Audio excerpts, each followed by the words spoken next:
People always talk about the moments that change you, the big ones, the loud ones. But sometimes it's not an explosion. It's just a voice. Her voice, she said something. I don't even know if she realized what she did, but the world just stopped. Like everything around me went quiet, and I was just there standing still, frozen. Not because I was scared, but because something true had just walked into the room. They don't come with a warning. They don't show up with grand music playing in the background or some kind of sign written across the sky. They just happen quietly without permission.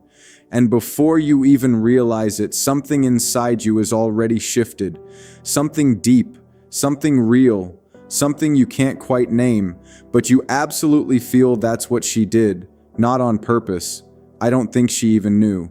And maybe that's the most beautiful part of all of this, the fact that it wasn't rehearsed, it wasn't calculated, it wasn't designed to reach me the way it did. She just spoke, she just opened her mouth and let something out, something honest, something that came from a place inside her that she probably visits quietly when no one else is around. And I happened to be standing there. I happened to be in the right place at the right moment with my guard just low enough for it to get through. And it got through. God, it got through. I remember everything about that moment. I remember the light.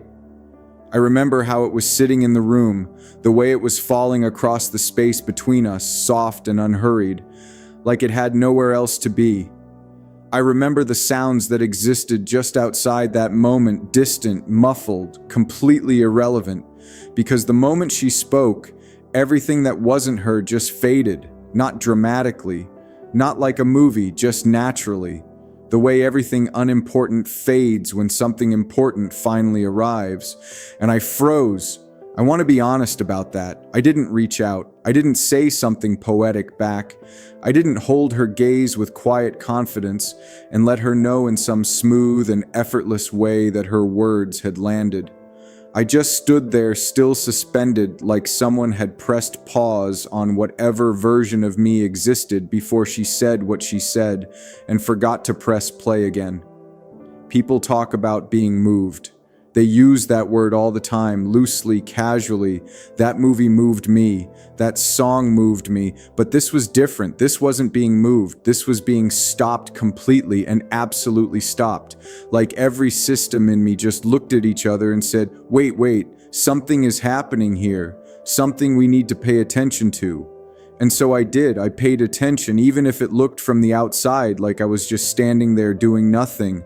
On the inside, I was doing everything.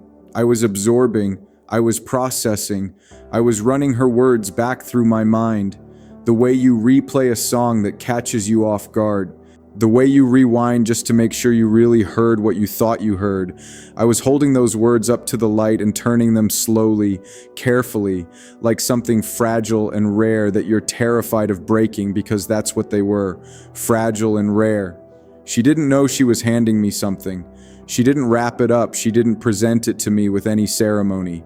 She just let it fall from her naturally, the way real things do, without performance, without packaging. And somehow that made it heavier. Somehow the casualness of it, the complete absence of any attempt to impress me or reach me or make me feel something, was precisely what made it the most impressive, most reaching, most feeling-inducing thing anyone had ever said in my presence. I've had people try to move me before. I've had people construct sentences carefully, choose words deliberately, build up to moments with real intention. And it's not that those things don't matter. They do. The effort matters. The intention matters. But there is something entirely different about a moment that isn't trying to be a moment.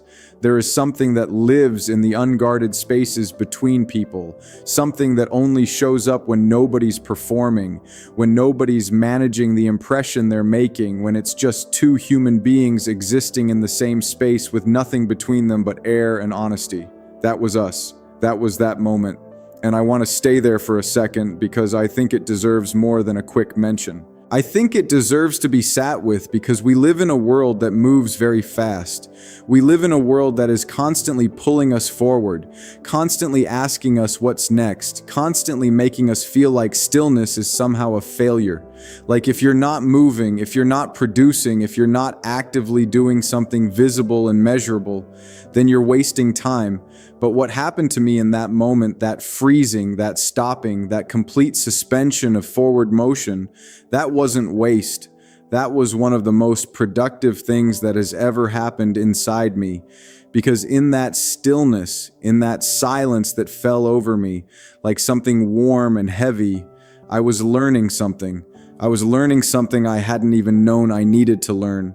Something about her, something about myself, something about what it actually feels like when a person reaches you. Not your surface, not your personality, not the version of yourself you've gotten comfortable presenting to the world, but you, the actual you, the quiet one, the one that doesn't come out very often because the world hasn't always been safe enough to bring him to. She made it safe without trying, without knowing. She just said something real, something hers. And the walls I'd spent years building, not out of coldness, but out of caution, not out of arrogance, but out of self-preservation. Those walls just softened, not collapsed, not crumbled dramatically into dust, but softened like they exhaled, like they'd been waiting for exactly that kind of honesty to finally give them permission to relax. And I think that's what love does when it's real. Not the version of love that shows up in declarations and grand gestures. Those things have their place. I'm not dismissing them. But the version of love that is quieter than all of that, the version that announces itself not with volume, but with precision, that finds the exact right frequency to reach you, that doesn't knock down your door, but somehow ends up inside anyway. Standing in your hallway, looking around completely at home before you've even consciously decided to let it in. That's what her words did. They were inside before I knew the door was open. And I stood there frozen, yes, but not cold, never cold. It was the opposite of cold. It was the kind of stillness that is so full of warmth that you almost can't move because moving might disturb it. Like when you wake up on a morning where everything feels unexpectedly peaceful and you stay very still because you don't want to break the spell. You just want to exist inside that feeling for as long as the universe will allow it. I wanted to exist inside that moment. I wanted to hold it carefully. The way you hold something you know is temporary but can't bring yourself to let go of yet, because even in the middle of it, even while it was still happening, some part of me already knew. This is the kind of moment that doesn't repeat. This is the kind of moment that exists once fully completely and then lives forever only in the place inside you where the real things are kept. Not the memories you pull out at parties. Not the stories you've told so many times they've become polished and comfortable and slightly removed from their original truth, but the ones you keep private, the ones you return to alone in quiet moments when you need to remember that life has given you something genuine. She gave me something genuine just by speaking, just by being unguarded for one single moment in a world that constantly pressures all of us to be guarded, to be strategic, to be careful with what we reveal and how much we offer. And when we choose to let someone see something real, she wasn't careful, and it undid me completely. There are 1,000 ways I could describe what her words felt like. I could use metaphors. I could reach for poetry. I could try to dress it up in language sophisticated enough to match the size of what I felt. But the truth is, the truest description I have is also the simplest one. It felt like recognition. It felt like something in me that had been quietly waiting, patiently waiting, waiting without even fully knowing what it was waiting for, suddenly looked up and said, "There she is," not in a desperate way. Not in the way of someone who has been lonely and starved for connection and finally found it, but in the way of someone who has been perfectly fine on their own and has learned to be whole in their solitude and then without warning encounters something that makes wholeness feel even fuller. something that adds to what's already there rather than filling what's empty.